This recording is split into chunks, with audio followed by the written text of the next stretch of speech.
3 months after the battle that changed everything, Ambassador Lyra Voss sat in a new kind of meeting room.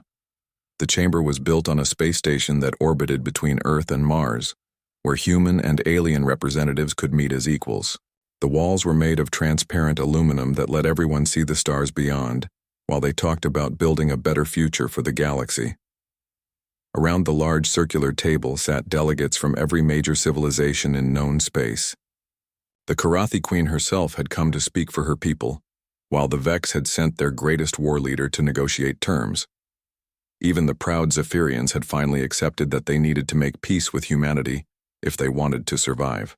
In the new galaxy that was being born, President Ellen Hayes entered the chamber and took her seat at the table. She wore simple clothes and spoke in a quiet voice, but everyone in the room knew that she represented the most powerful military force in galactic history. Humans had proven that they could defeat any enemy, but now they had to prove they could build lasting peace. Ellen began the meeting by offering something no galactic power had ever offered before: true partnership between equals. Admiral Jake Harrison stood in the command center of the new galactic peacekeeping station that orbited Earth's moon. Through the great windows, he could see ships from dozens of different worlds working together to build a better future. Human vessels worked alongside alien craft that had once come to destroy them. The enemies of yesterday were becoming the partners of tomorrow. The peacekeeping force that Jake commanded was unlike anything the galaxy had ever seen. It included volunteers from every species who believed in the new vision of cooperation that humans had offered. Former enemies worked side by side, learning from each other and discovering that they had more in common than they had ever imagined. The force was not designed to conquer, but to protect the weak and ensure that no single power could ever again threaten the freedom of others. Dr. Nina Brooks worked in her new laboratory on Luna Station, where she was teaching alien scientists about human technology. The aliens were amazed by how humans had learned to bend the laws of physics in ways they had never imagined. Nina explained that humans had succeeded because they never accepted that anything was impossible. When alien science said something could not be done, humans found new ways to make it work anyway. The technology sharing program that Nina led was creating innovations that neither humans nor aliens could have developed alone. Human creativity combined with alien knowledge was producing breakthroughs that would benefit every species in the galaxy. The mirror shield technology that had won the war was now being adapted to protect planets from natural disasters. The quantum disruption fields were being used to clean up space debris and make travel safer for everyone. Commander Alex Carter had been given a new mission that was even more important than fighting wars. He was now responsible for training the first generation of galactic peacekeepers who would come from every world and every species. Alex taught them that the greatest strength came not from weapons, but from the courage to stand up for what was right, even when it seemed impossible to win. The training center that Alex ran was located on an asteroid between human and alien space, where recruits could learn to work together without old prejudices getting in the way. Former enemies sparred together and learned each other's fighting techniques while also studying diplomacy and conflict resolution. They were being prepared to handle any crisis that might arise in the new galactic order. Captain Roy Bennett commanded a new kind of fleet that patrolled the galaxy not to conquer territory but to help anyone who needed assistance. His ships carried medical supplies and food and technology to worlds that had been forgotten by the old galactic powers. The invisible fleet that had once struck fear into alien hearts now brought hope to the helpless and protection to the innocent. Dr. Paul Jackson had been given the task of creating a new galactic communication network that could not be controlled by any single power. The network used quantum entanglement to allow instant communication across any distance, while ensuring that no government could spy on private messages or shut down communications during a crisis. Every world would have equal access to information, and no one could be silenced by those in power. Commander Lisa Carter led teams that were removing the quantum beacons and other secret devices that humans had hidden throughout the galaxy during the war. These weapons were no longer needed, and Lisa wanted to prove that humans could be trusted to keep their promises. The beacons were being converted into communication relays and emergency rescue beacons that would help lost travelers find their way home. Fleet Admiral Kate Morgan was working with alien engineers to design new kinds of ships that could carry mixed crews of humans and aliens on missions of exploration and discovery. The galaxy was vast, and there were still millions of worlds that had never been visited. The new ships would carry scientists and diplomats instead of soldiers and weapons as the galaxy turned its attention from war to knowledge. Captain Matt Williams had volunteered for the most dangerous mission of all. He was leading expeditions to the edge of the galaxy where strange signals had been detected coming from beyond the known stars. His ship, the UES Ghost, was being equipped with the latest human and alien technology to investigate these signals and make contact with whatever was sending them. The galaxy had grown larger and more mysterious than ever before. President Ellen Hayes stood before the Galactic Assembly and delivered a speech that would be remembered for thousands of years. She talked about how the galaxy had been trapped in old patterns of domination and conquest for so long that everyone had forgotten there was another way. Humans had not fought for the right to rule, but for the right to be free and to help others find their own freedom. Ellen announced the creation of the Galactic Charter of Rights that would guarantee basic freedoms to every intelligent being in the galaxy. No species would ever again be forced to submit to another's rule, and no world would be denied the right to choose its own destiny. The charter was signed by representatives of every major civilization and became the foundation for a new age of peace and cooperation. The ceremony was broadcast to every world in the galaxy and translated into thousands of languages. Children on distant planets watched as their leaders promised to build a better future, where no one would have to live in fear of conquest or oppression. The galaxy had learned that diversity was strength and that cooperation was more powerful than any weapon. Admiral Harrison looked out at the stars and thought about how much had changed since humans first ventured into space. They had started as the newest and weakest species in the galaxy, but they had become the architects of a new order based on freedom and equality. The silence that had fallen across the galaxy was not the silence of fear, but the silence of awe, as everyone realized that the impossible had become reality. The war was over, but the real work was just beginning. Humans and aliens would spend the next 1,000 years learning to live together and exploring the vast universe that surrounded them. The stars that had once seemed cold and distant now beckoned with the promise of endless wonders waiting to be discovered by those brave enough to seek them out together. The battle raged across the solar system as human technology proved itself against the greatest alien fleet ever assembled. Fleet Admiral Kate Morgan watched from her command center as the tide of war turned completely in humanity's favor.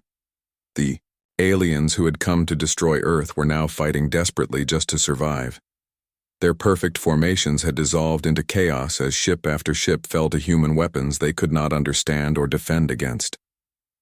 The Zephyrian dreadnoughts that had seemed so powerful just hours before were now burning hulks drifting through space. Dr. Nina Brooks's mirror shield technology had turned their own weapons against them with devastating effect. Every time an alien ship fired at a human target, the energy came back stronger and more focused than before. The aliens found themselves destroying their own allies as their weapons were redirected by human science. Lieutenant Colonel Sam Hughes reported that his quantum disruption network was working beyond all expectations. The satellites he had hidden throughout the solar system were creating interference patterns that made alien computers completely unreliable. Alien ships were flying into asteroids because their navigation systems told them empty space was solid rock. Others were firing at their own support vessels because their targeting computers identified them as human threats. Commander Alex Carter led teams of human soldiers in boarding actions against disabled alien ships. These operations were quick and precise as humans used their superior adaptability to overcome alien defenses. While aliens followed rigid battle protocols that never changed, humans improvised new tactics for every situation. Alex's teams captured alien officers and seized control of command centers faster than the aliens could respond. The boarding teams discovered something remarkable about alien technology. Every system was designed to work in exactly the same way across all three alien civilizations. The Zephyrians and Karathian Vex had shared their technology so completely that their ships were all vulnerable to the same attacks. Humans only needed to find one weakness to exploit it against every alien vessel in the galaxy. Captain Roy Bennett's invisible fleet struck at alien formations throughout the solar system. His ships appeared without warning and disappeared before alien weapons could lock onto them. The UES Shadow and its sister ships used human phase shift technology to move through space in ways that alien science insisted were impossible. They could attack from any direction at any time and vanish before the aliens could fight back. Dr. Paul Jackson watched as his quantum virus spread through the alien computer network like wildfire. The virus had infected every alien system in the galaxy and was now feeding false information to alien commanders everywhere. Battle reports that reached alien admirals bore no resemblance to reality. They thought they were winning decisive victories, when their fleets were actually being destroyed ship by ship. The virus was programmed to learn from every alien computer it infected. It studied alien tactics and strategies, and then used that knowledge to create even more convincing lies. Soon, alien commanders were receiving orders that seemed to come from their own high command, but were actually generated by human artificial intelligence. Entire alien fleets changed course to defend planets that were never under attack. Captain Matt Williams had successfully planted the virus in the Zephyrian flagship and escaped without being detected. His ship, the UES Ghost, had phased in and out of the alien vessel so quickly that alien security never knew he had been there. The virus was now spreading through every alien computer network in the galaxy and causing chaos that would last for years. Commander Lisa Carter activated more quantum beacons hidden throughout alien space. These devices created gravitational distortions that pulled alien ships out of formation and sent them spinning helplessly through space. Alien vessels that had maintained perfect discipline for millions of years found themselves unable to control their own movement. The beacons turned the aliens' organized attack into a confused mess of ships crashing into each other. The quantum beacons used human understanding of space-time that was centuries ahead of alien science. Humans had learned how to create localized black holes that could be turned on and off at will. Each beacon was like a gravity well that pulled alien ships toward it, while leaving human vessels completely unaffected. The aliens found their own physics working against them in ways they could not explain. Admiral Jake Harrison coordinated the defense of Earth from his flagship, while human reinforcements arrived from hidden bases throughout the galaxy. Ships that had been disguised as asteroids and space stations suddenly revealed themselves as powerful warships armed with the latest human technology. The alien fleet found itself outnumbered by enemies that had been hiding in plain sight for decades. The alien commanders tried to adapt their tactics, but human technology stayed one step ahead of them. Every time the aliens developed a new strategy, humans had already prepared a countermeasure. It was clear that humans had been studying alien warfare for years and had solutions ready for every possible alien response.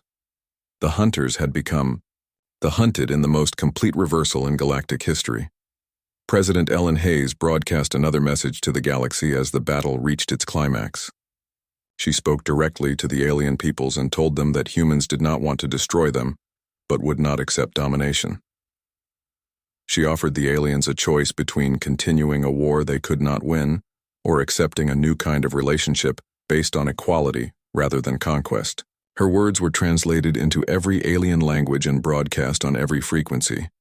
The Karathi Collective was the first to respond to Ellen's offer.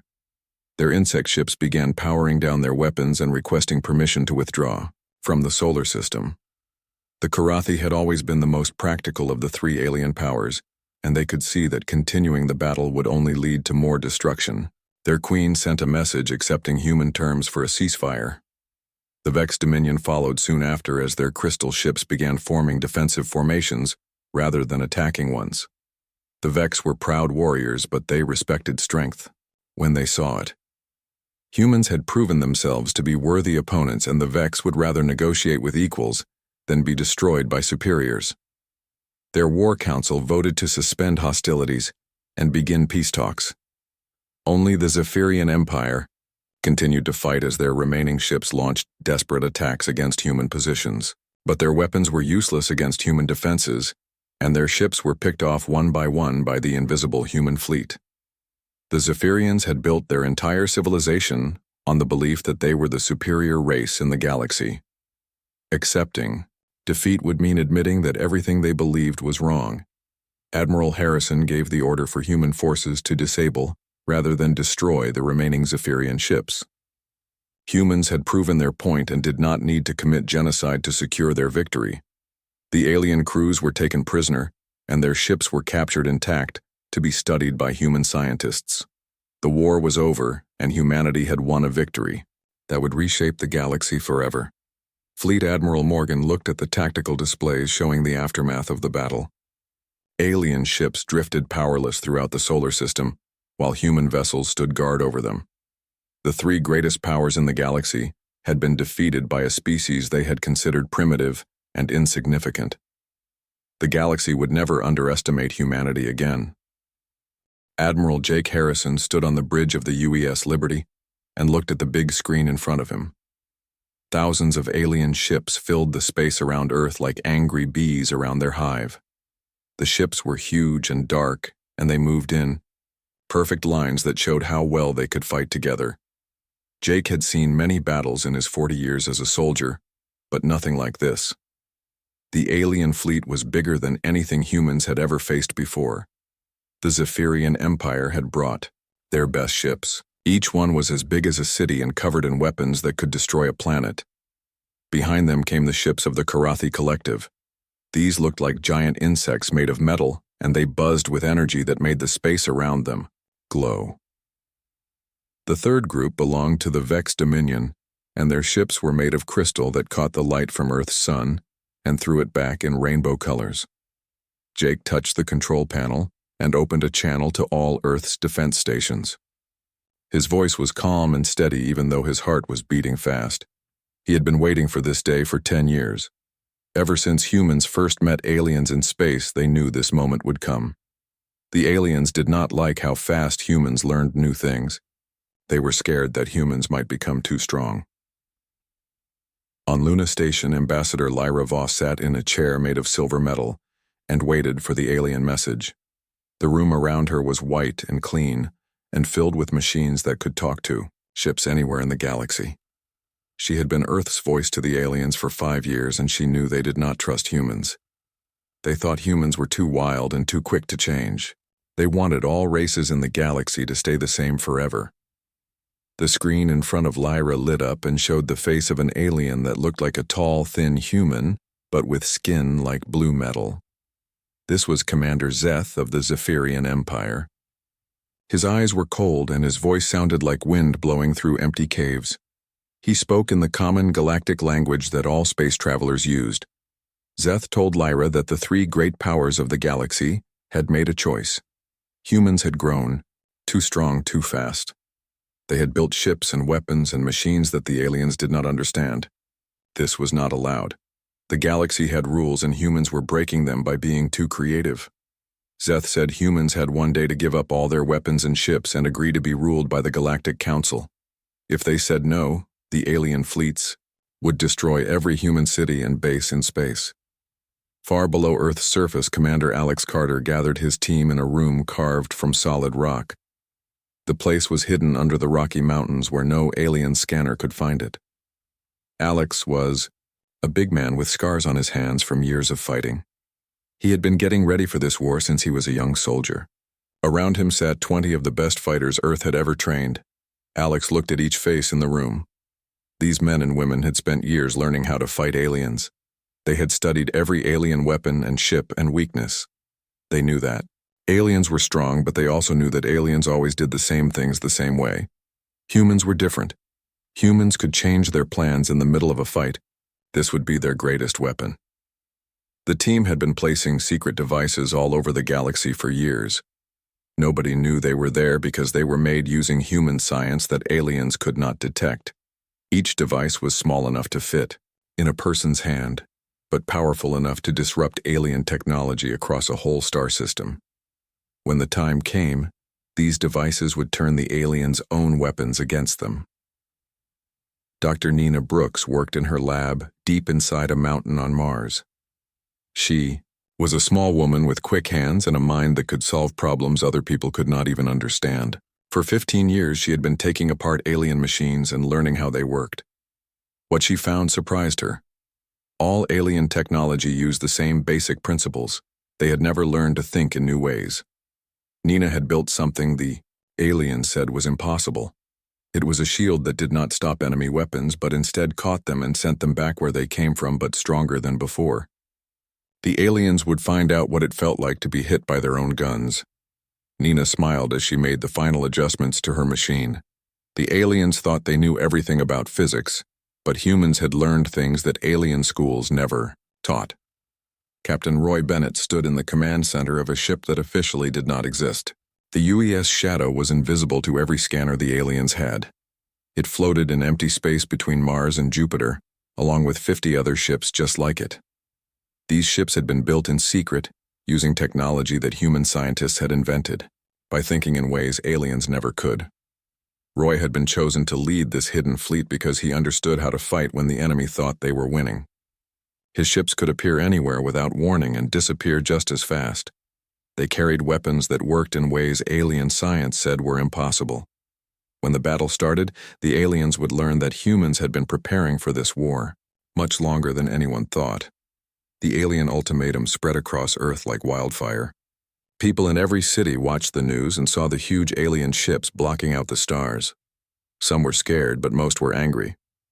Humans had always been told they were not good enough for the galactic community.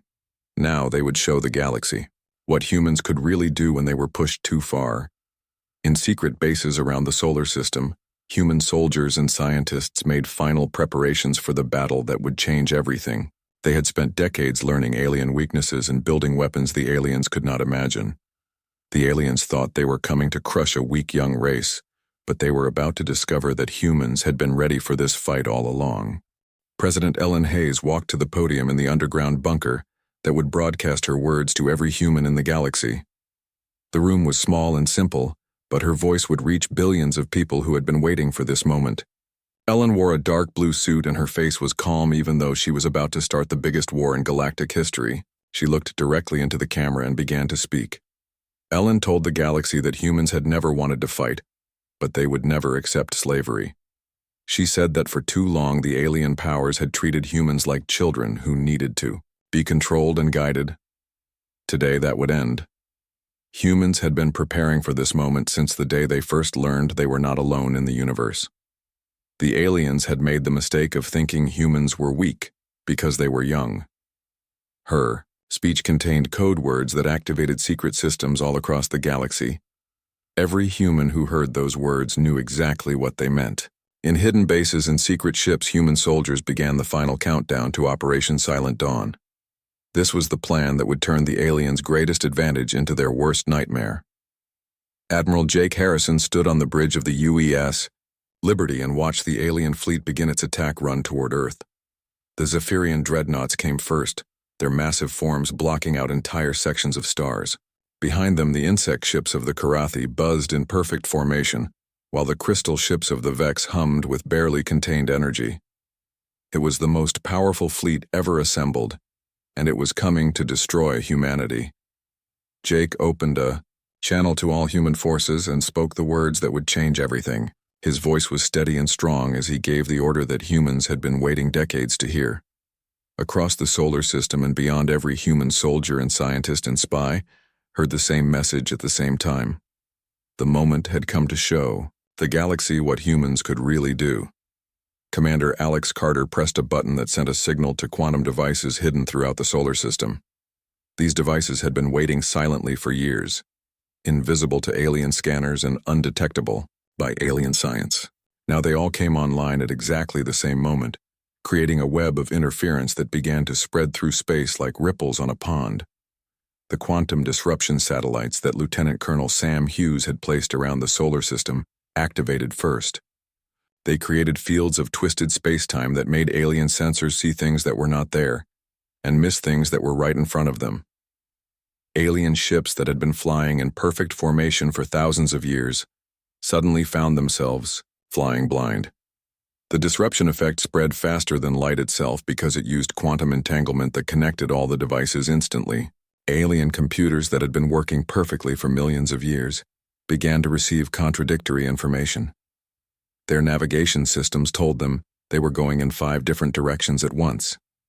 Their weapons could not find targets that their eyes could clearly see. Dr. Nina Brooks activated Project Mirror, shield from her laboratory on Mars. The shield system she had built did not try to stop alien weapons but instead caught their energy and sent it back where it came from. But the returned energy was not the same as what the aliens had fired. Human technology had amplified it and focused it and turned it into something far more dangerous. The first Zephyrian dreadnought fired its main cannon at Earth's moon. The beam was powerful enough to crack a planet in half, but instead of destroying its target, the energy hit Nina's shield and bounced back toward the alien ship. The returned beam was 10 times stronger than the original, and it punched through the dreadnought's shields like they were made of paper. The massive alien ship exploded in a ball of fire that could be seen from Earth. Captain Roy Bennett gave the order for humanity's hidden fleet to reveal itself. The UES Shadow and 50 other invisible ships suddenly appeared throughout the alien formation like ghosts, materializing from empty space. The alien commanders had no time to react as human ships opened fire with weapons that worked in ways alien science said were impossible. The human ships moved through space in patterns that defied everything aliens knew about physics. They could change direction instantly without slowing down, and they could appear in one place and disappear from another faster than alien computers could track. Each human ship carried weapons that could punch through alien shields by vibrating them apart at the quantum level. Fleet Admiral Kate Morgan coordinated the human response from her command center on Mars. She watched as decades of planning came together in perfect harmony. Every human unit knew exactly what to do and when to do it because they had practiced this operation 1,000 times. The aliens had superior numbers and firepower, but humans had something the aliens could never understand: the ability to improvise and adapt in the middle of a battle. Commander Lisa Carter activated the quantum beacons that her team had hidden near alien strongholds throughout the galaxy. The beacons created localized distortions in space-time that made alien weapons fire in random directions. Alien ships that tried to shoot at human targets found their beams curving back to hit their own allies instead. The carefully organized alien battle formations began to fall apart as ships accidentally fired on each other. Captain Matt Williams phase-shifted the UES Ghost directly into the command center of the main Zephyrian flagship. His ship became solid just long enough for him to reach the central computer core and plant the quantum virus that Dr. Paul Jackson had created. The virus began spreading through the alien network immediately, sending false information to every alien computer in the galaxy. Alien commanders found themselves receiving orders that made no sense. Their computers told them to attack targets that had already been destroyed, and to defend positions that had never existed. Ships that had been coordinating perfectly for millions of years began firing on each other because their computers insisted that friendly ships were actually human vessels in disguise. Dr. Jackson's virus was designed to learn and adapt as it spread. The more alien computers it infected, the smarter it became. Soon it was creating false battle reports that convinced alien admirals they were winning when they were actually losing. Entire alien fleets changed course to attack phantom human forces, while real human ships struck at undefended targets. The battle that aliens had expected to win in minutes turned into a nightmare that lasted for hours. Human forces appeared everywhere at once while alien systems failed one by one. Ships that had ruled the galaxy for thousands of years found themselves helpless against an enemy they had thought was primitive and weak. Admiral Harrison watched as the most powerful alien fleet in history began to fall apart before his eyes. The aliens had come to Earth expecting an easy victory, but instead they found themselves fighting an enemy that knew their every weakness and had weapons they could not understand. The hunters had become the hunted, and the galaxy would never be the same again. The tide of battle had turned, and now the aliens were the ones fighting for survival. They had learned too late that humans were not the primitive young race they had believed them to be. Humans had been preparing for this war since the day they first looked up at the stars and wondered if they were alone. Now they had their answer, and they were making sure the galaxy would remember it forever. Fleet Admiral Kate Morgan sat in her hidden command center deep inside a crater on the far side of Mars. The room was filled with screens showing every alien ship in the solar system. Kate had gray hair and steady hands that never shook even when she was planning the most dangerous missions. She had been preparing for this battle for 20 years, and now the time had finally come to show the aliens what humans could really do. Kate touched a button and spoke to commanders all across the galaxy. Her voice reached secret human bases that the aliens did not know existed. These bases were hidden on asteroids and moons, and even inside some alien space stations. Human agents had been placing them there for decades while pretending to be traders and diplomats. The aliens thought humans were just curious visitors, but they were actually preparing for war. Lieutenant Colonel Sam Hughes stood on the bridge of a ship that looked like a piece of space rock. The ship was hidden in the asteroid belt where thousands of real rocks floated in the darkness. Sam was young, but he had the best eyes in the human fleet for spotting enemy weaknesses. His job was to place special satellites around the edge of the solar system without being seen by alien scanners. Sam's satellites were not like the big obvious ones that aliens used. These were small and dark, and they moved through space like tiny ghosts. Each one carried a quantum field generator that could make alien computers think they were seeing things that were not really there. When all the satellites were in place, they would create a web of confusion that would blind the alien fleet at the worst possible moment for them. The satellites used science that humans had invented by accident while trying to understand how alien computers worked. Human scientists had discovered that all alien technology depended on quantum frequencies that always stayed the same. Aliens liked things to be predictable and orderly, but humans had learned how to make quantum fields that changed and shifted in ways that confused alien machines. Dr. Paul Jackson worked in his laboratory on Europa, where the ice was so thick that alien scanners could not see through it. Paul was the one who had figured out the biggest secret about alien technology. Every alien computer in the galaxy talked to every other alien computer using the same frequency. It was like they all shared one giant brain that stretched across all the stars. Paul had spent 10 years learning how to speak this alien computer language, but instead of just listening, he had figured out how to lie to it. He had built a machine that could send false messages through the alien network. These messages would tell alien ships to go to the wrong places and shoot at the wrong targets. The aliens would think their own computers were giving them good information, but really they would be getting lies made by humans. Commander Lisa Carter led a team of humans who did not look human anymore. They had used genetic modification to change their appearance so they could pass as different alien species. Lisa herself looked like a Karathi insect person, with 6 arms and compound eyes. She had been living on alien worlds for 5 years, placing quantum beacons near important alien military bases. Lisa's team had put beacons near every major alien shipyard and weapons factory in the galaxy. The beacons were hidden inside ordinary objects like decorative sculptures and communication arrays. When activated, they would create space-time distortions that would make alien weapons shoot in random directions while leaving human technology completely unaffected.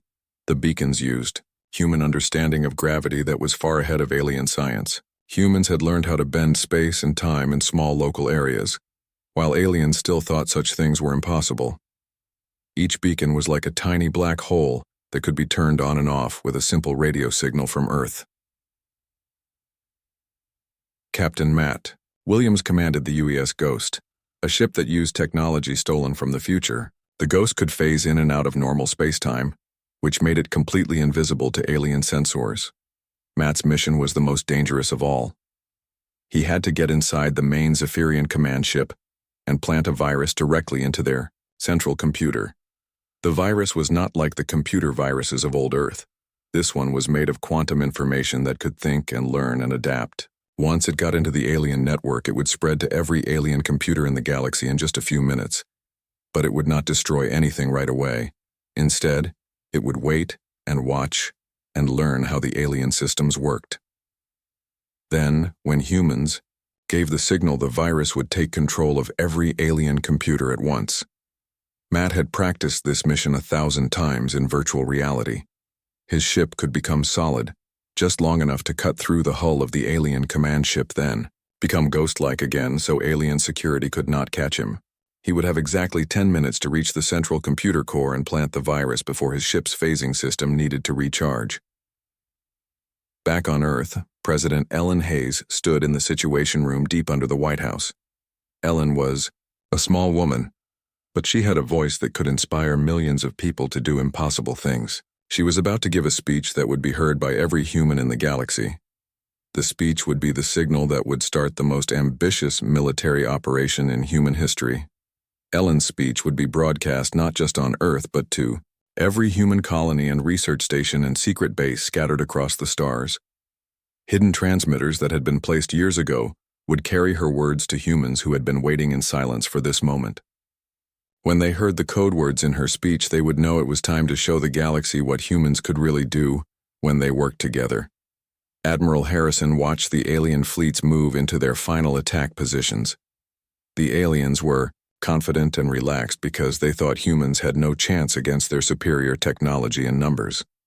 They had no idea that humans had been studying their every move and preparing countermeasures for every weapon and tactic the aliens might use. The Zephyrian dreadnoughts moved slowly through space like floating cities of metal and energy. Their shields glowed with power that could protect them from any weapon humans were supposed to have. But humans had built weapons that worked in ways alien shields were not designed to stop. The aliens were about to learn that their greatest strength would become their greatest weakness. All across the galaxy, humans made final preparations for the battle that would decide the fate of their species. Secret factories that had been hidden for decades began producing the last weapons and ships that would be needed. Human agents sent coded messages to confirm that all the hidden devices were in place and ready. Everything was ready for humanity to rise from the shadows and show the galaxy that they had never been as helpless as they seemed.